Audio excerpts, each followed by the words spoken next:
Hey buddy, Jeff aka GCurse here. Welcome to another GCurse Reacts. But as first, let's take a look at the weather. It is currently 53 degrees. Yeah, I agree with that. It feels like 57.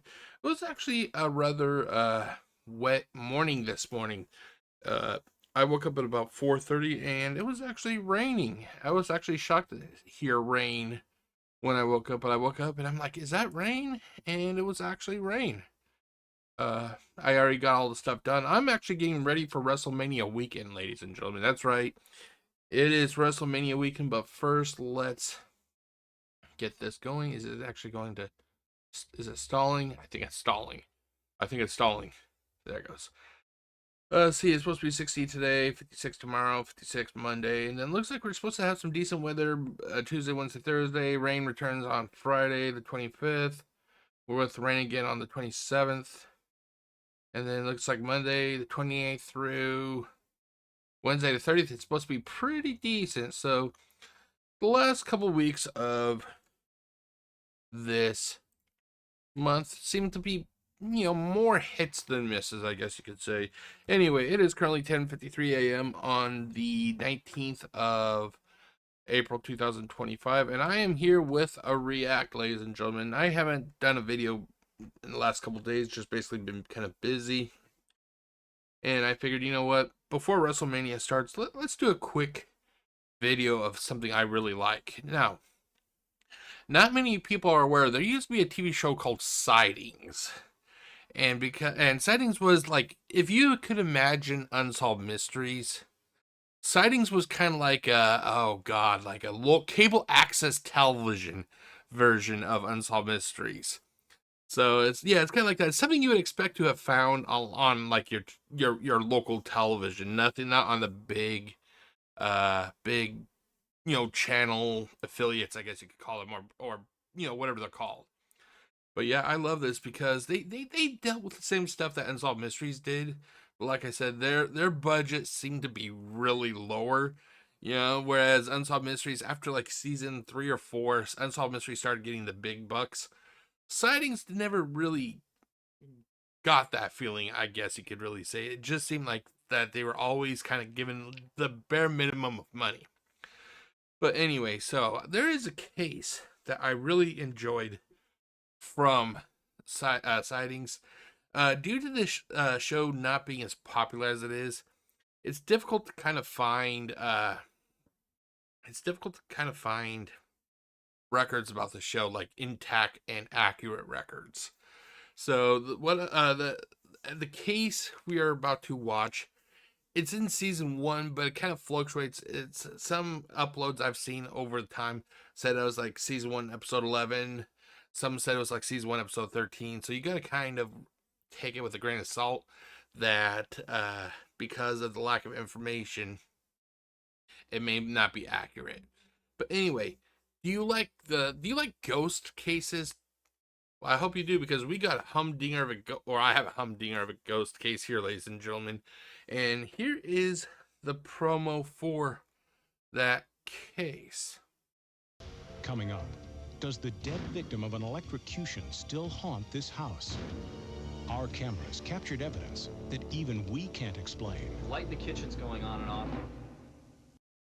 Okay, so it's a typical haunting case. The person in question, he committed suicide, and basically they think that the person who ended his life, basically that he's now haunting a house, and they're going to try and get this ghost to leave the house. Are they successful? We will see in this upcoming video. Okay, so let's get this going. 3, 2, 1. Ghosts.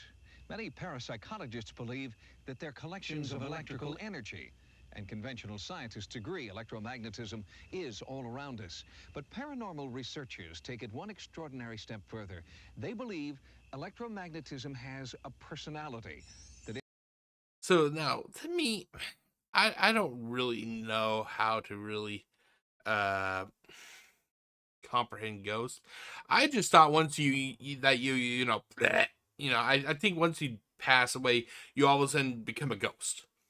But now they're making it sound like they're like there's magnetic fields, and it just gets more complicated. I'm more content with just like literally like something bunks me on the head, I die, and all of a sudden I kind of shoot out of my body and here I am. That's kind of how I always envisioned it. But some people like to try to make more out of it than what it could possibly be. It's like if it's not broke, don't try and fix it. And it's just people that's trying to basically justify what something is basically. It can be the outward manifestation of a tortured soul in limbo. On July 28, 1974, Larry Richard Roche, an unemployed electrician, ended his own life with one rifle blast to the chest.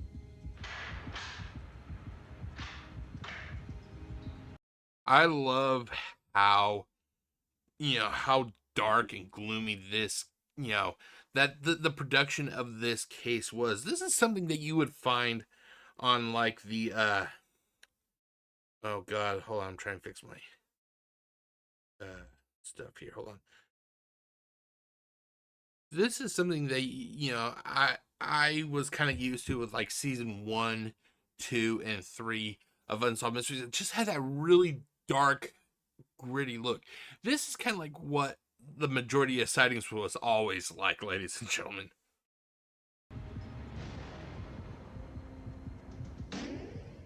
Before his suicide, Larry Roche had been severely injured on the job. Electric shock had left him physically and mentally disabled.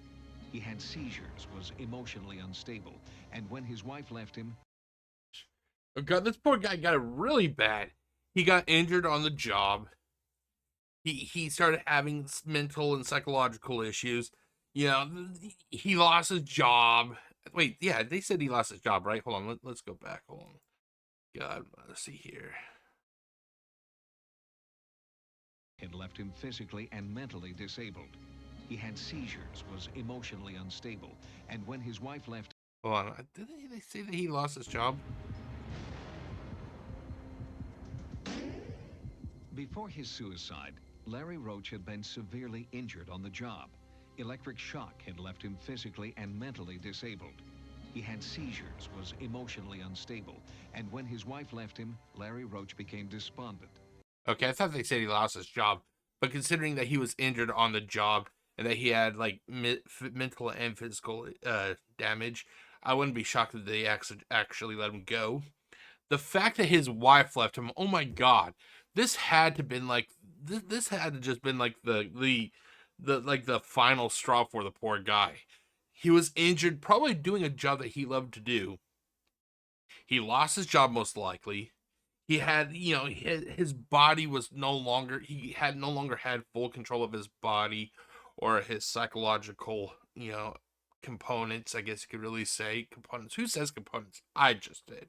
Anyway, he lost basically everything that made him unique. And then to top it off, the woman that he most likely loved with all his heart, she's gone. Like, oh my god, this poor guy. He had it bad. And took his own life. Today, near Dallas, Texas, in this quiet neighborhood, a new family lives in the house where Larry Roche committed suicide. It was supposed to be the Lemonis family's dream house. They finally had a backyard for the children and plenty of room. But their happiness has been short-lived. They believe something is trying to force them out. 3 weeks after we moved in, strange things started to... Who does not like the late 80s, early 90s hairstyles? Holy shit. This was just before mullets really started to become big, back with Billy Ray Cyrus and all that. This was like a proto-mullet. happen. I had walked from the dining room into the kitchen, and about then, something got a hold of my hair and lifted me up, and I started hollering, "Pam, Pam, help." Every time I watch this case and I hear her talk about how I grabbed her by the hair and lifted her up, the first thing I think of is I can't recall which Paranormal Activity movie it was, but wasn't there in one of those movies, didn't one of the little girls, wasn't she like in the kitchen possibly, and the camera was kind of panning left to right, and then all of a sudden you see the girl's hair get lifted up and all of a sudden she gets lifted up? That's what I can imagine when this lady was talking about that. Me, and she turned around and looked, and she said I was just like haze all over me, like a glow, like I had lit up. Most of the disturbances in the house seem to be related to strange electrical energy that had an almost human form. It affected appliances, the telephone, the lights. The phone answering machine played back messages spontaneously.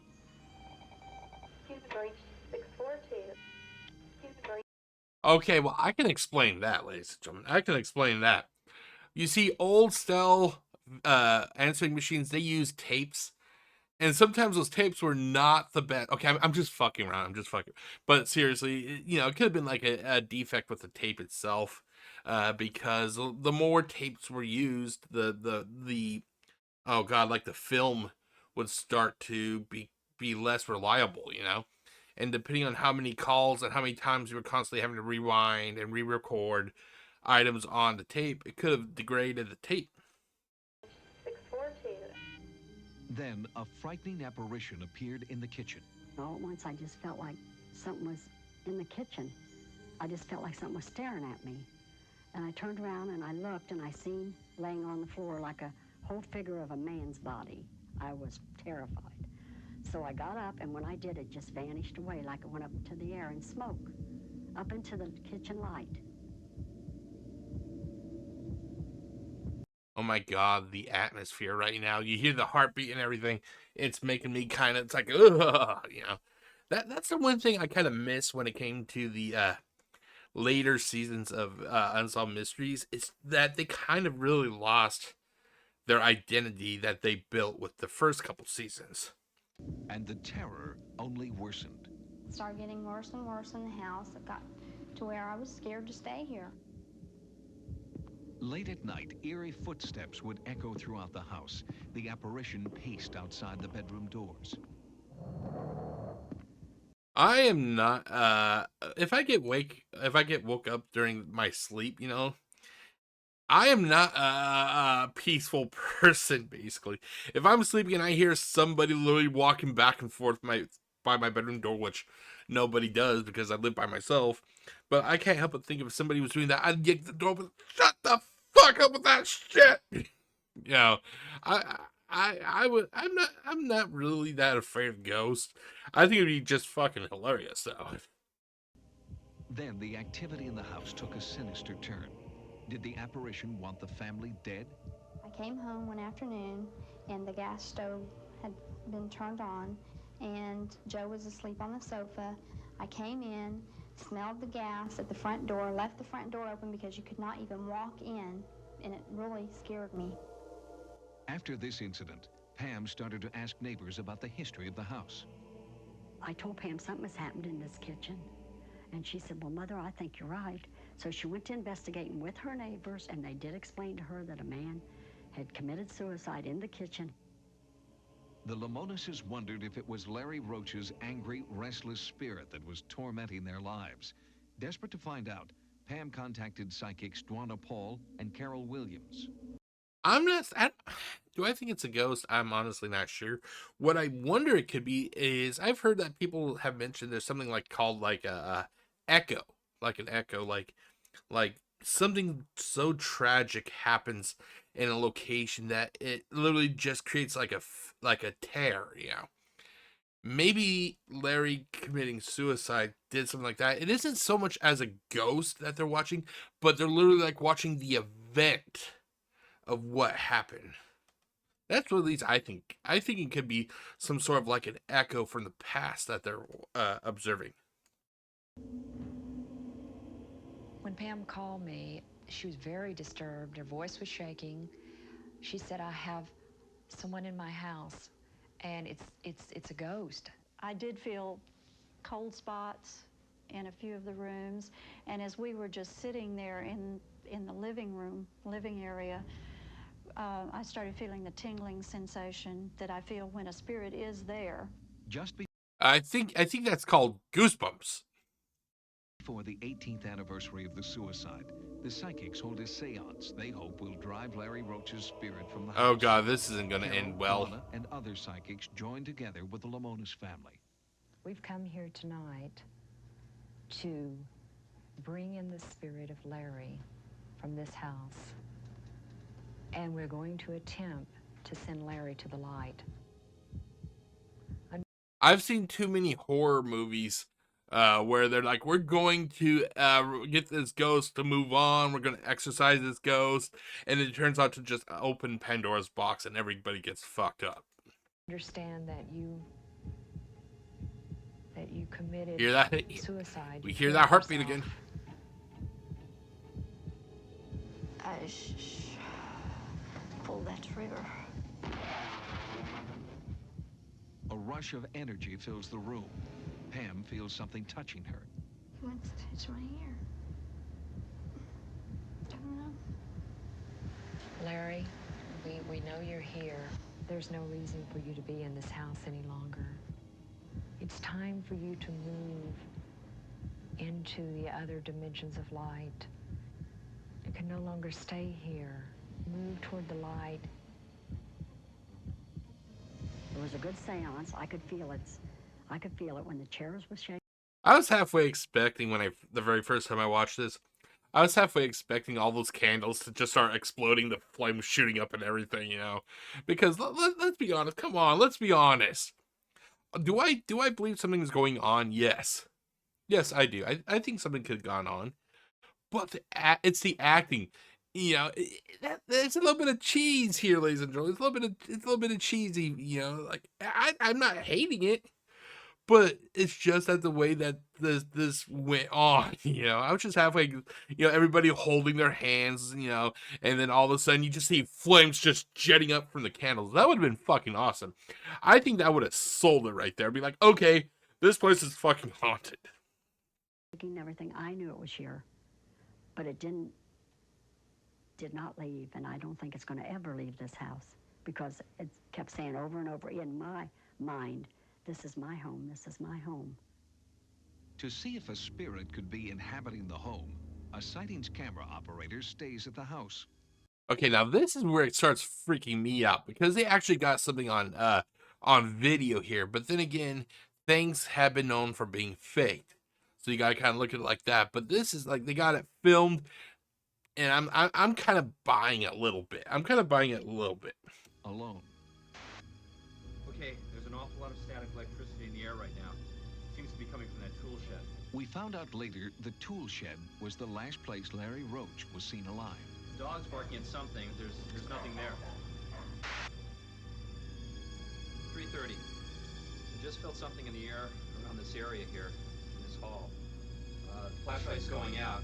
I don't understand because I just put batteries in it. The light in the kitchen's going on and off.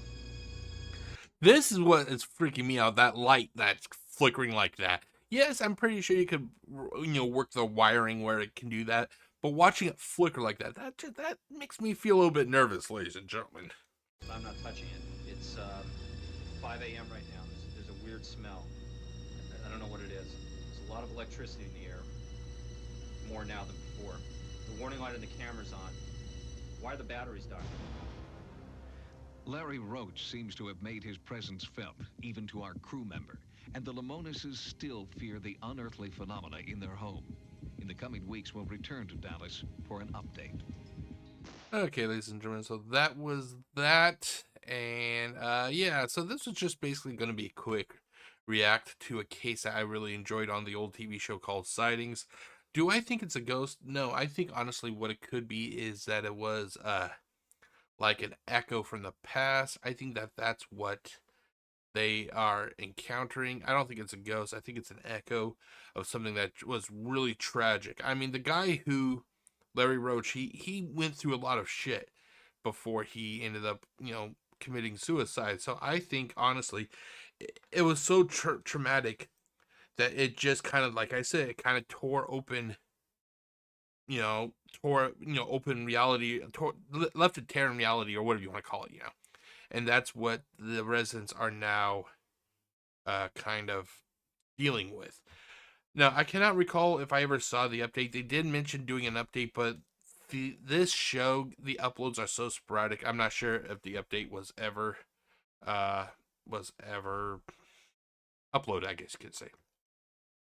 But that is it, ladies and gentlemen. I hope you enjoyed this react, and I will see you next time. Peace out.